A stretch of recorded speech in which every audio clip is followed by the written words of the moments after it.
Fundação Vale apresenta.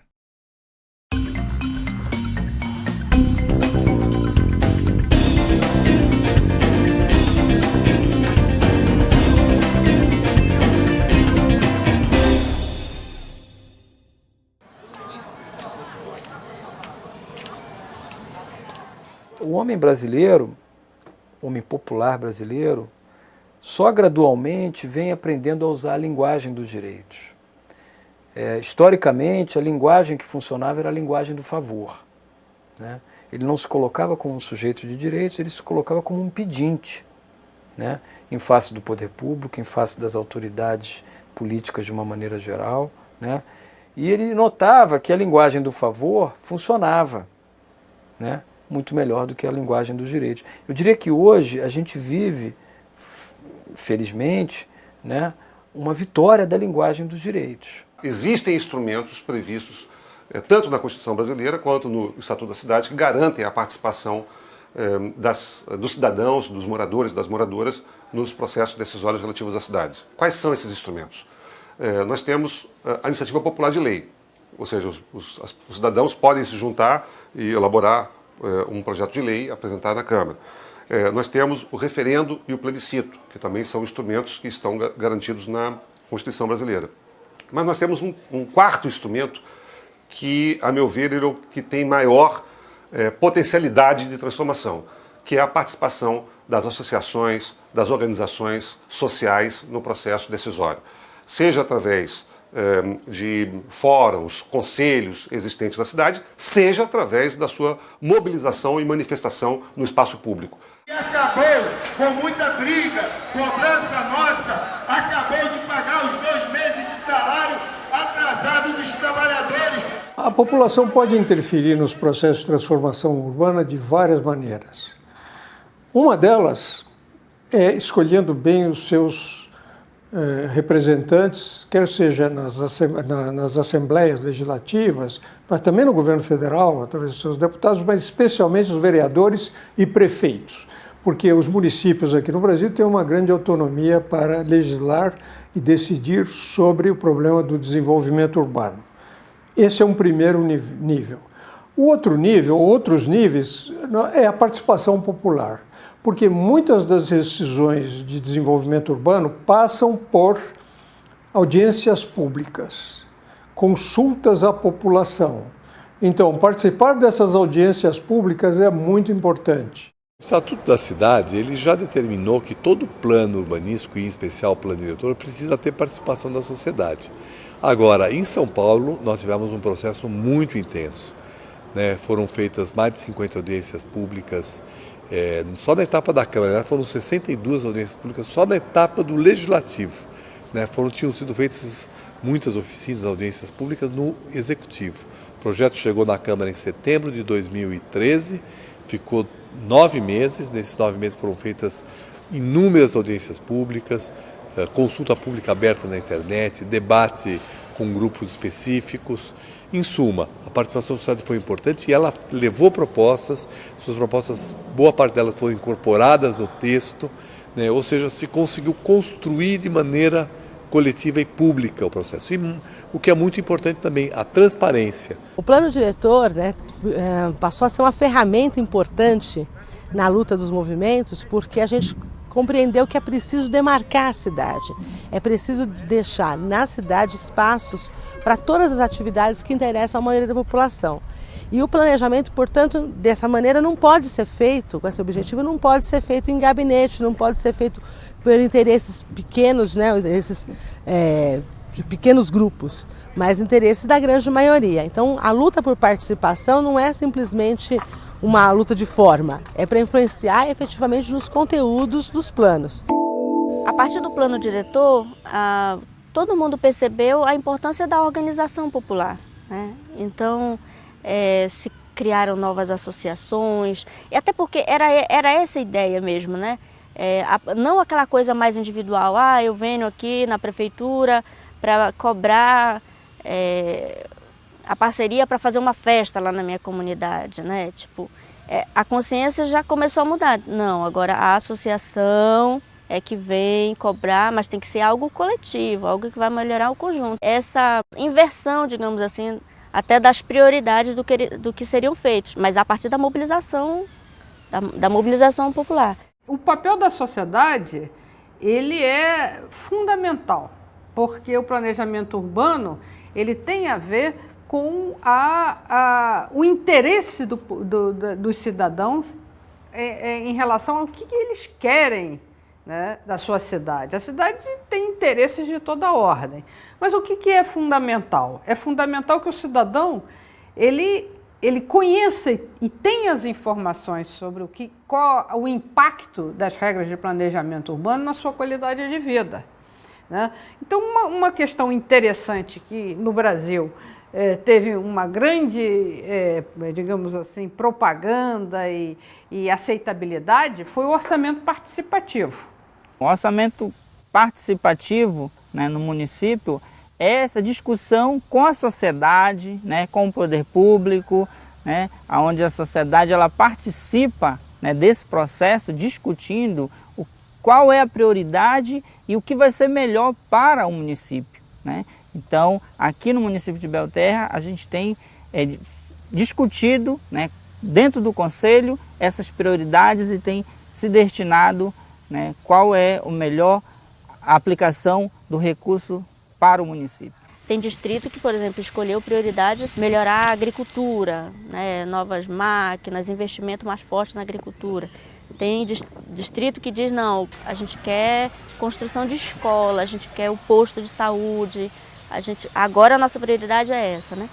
E aqui na cidade também tem as suas prioridades. Aqui, por exemplo, esse parquinho que a gente está aqui foi uma prioridade elencada, né, pela população, que foi feito para as crianças brincarem, porque não tinha nenhum espaço para as crianças brincarem, então foi feito aqui a praça.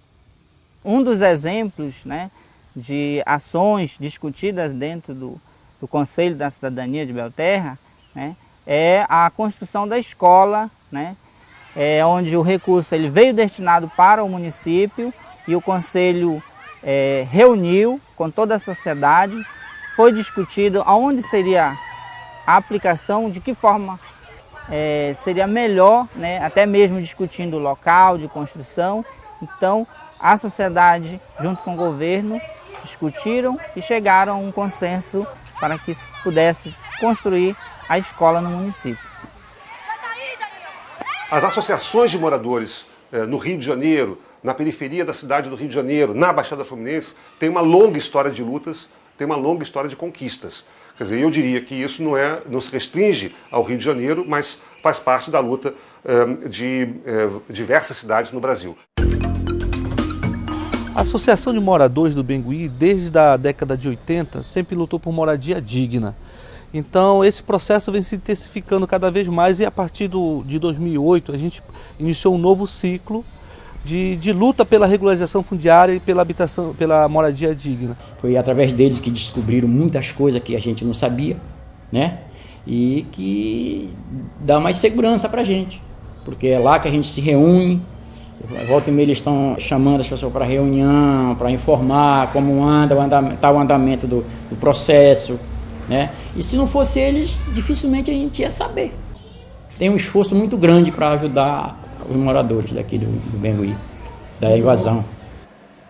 Eu acho que o que vai ficar dessa luta da associação é que a união, né, pode construir caminhos que podem trazer, né, benefícios para a comunidade, pode realmente peitar o poder público para que o poder público possa cumprir com a sua função social, né? Enquanto eu acho que é por aí o caminho. Uma cidade mais igualitária, né, com direitos mais expandidos para todos os segmentos sociais,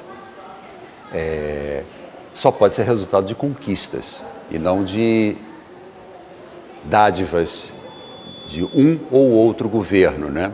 Eu penso que é um processo que surge da consciência social, né, do conhecimento dos direitos de cidadania por parte dos cidadãos, inclusive do direito à cidade, né, do direito à moradia e do direito à cidade por parte dos cidadãos, e da luta permanente, não só pela conquista desse direito, mas pela manutenção e ampliação desse direito, no sentido de que a gente possa não só ter o acesso à moradia e aos bens, equipamentos, infraestrutura e serviços, né, mas para que a gente possa ter também direito a cidades melhores e mais justas para todos, né, mais sustentáveis também no sentido ambiental.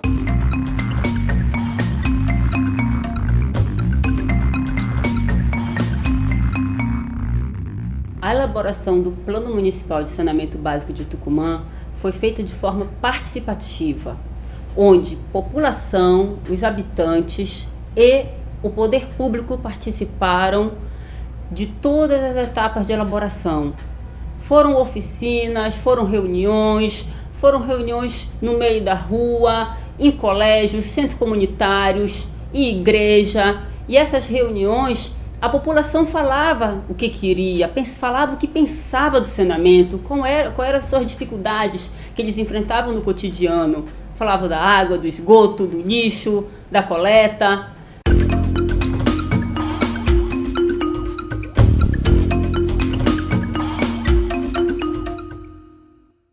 As leis são feitas para garantir interesses e fatos da vida real, e que a gente tem que organizar os fatos da nossa vida real e modificar as leis que são contra os nossos avanços. Esse exemplo, eu acho que tem sido fundamental. Quando nós ocupamos, o Fundo Nacional de Habitação de Interesse Social não tinha a modalidade compra de prédio, pagamento de prédio, mas a mobilização e organização fez com que passasse a ter. Então ele foi pago com recurso do Fundo Nacional de Habitação de Interesse Social, sendo que antes não podia.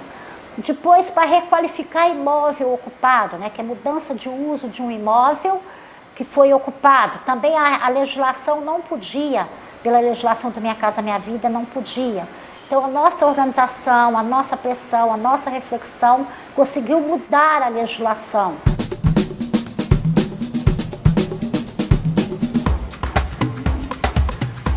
Hoje, o maior desafio para chamar os moradores à participação, esse sentido mais coletivo, eu acho que é o momento que Santa Marta vive. É um momento, no meu ponto de vista, de fragmentação. Eu acho que Santa Marta tem histórias de lutas coletivas muito fortes. Resistência de remoção, luta pela luz, luta pela água, luta pela urbanização. Mas eu acho que hoje o Santa Marta virou uma vitrine e tem uma dinâmica de coisas acontecendo aqui que eu acho que ela está individualizando cada pessoa, cada grupo. Então a gente está com muita dificuldade de chamar as pessoas para aquilo que é coletivo, aquilo que é de todos, né? E o lixo é um exemplo disso. A dificuldade de você conseguir dizer que essa responsabilidade é da Conlurb, mas é também de cada um da gente. Então assim, mas eu acho que esse é um desafio grande no momento que a gente também mais uma vez está contra a corrente. Eu acho que o processo Santa Marta é muito mais de individualização. Eu vou me dar bem, é uma oportunidade para eu ganhar dinheiro. Então cada um quer montar o seu pequeno negócio, cada um quer fazer a sua atividade, cada um quer se ligar com um determinado empresário que chegou de fora para poder se dar bem. Então eu tenho uma preocupação com o Santa Marta. O que será o Santa Marta daqui a 10 anos, por exemplo? Eu não sei se a gente vai ser capaz de garantir essa identidade mais coletiva, esse sentimento mais agregador que fez parte da favela até agora. Enfrentar de forma coletiva é a única forma da gente alcançar alguma conquista.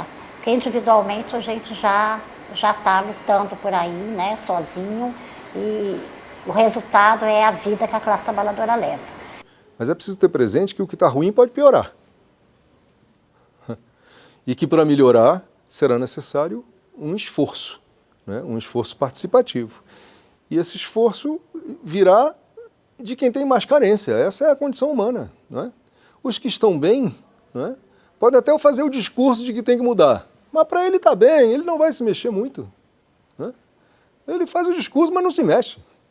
Agora, quem está mal, até pela condição de estar mal, é que tem que se organizar e cobrar. Sem mobilização, sem organização popular, nós não podemos, eu não acredito que seja possível mudar a cidade. De uma cidade do capital, de uma cidade dos negócios, de uma cidade para as pessoas. De uma cidade efetivamente democrática e justa.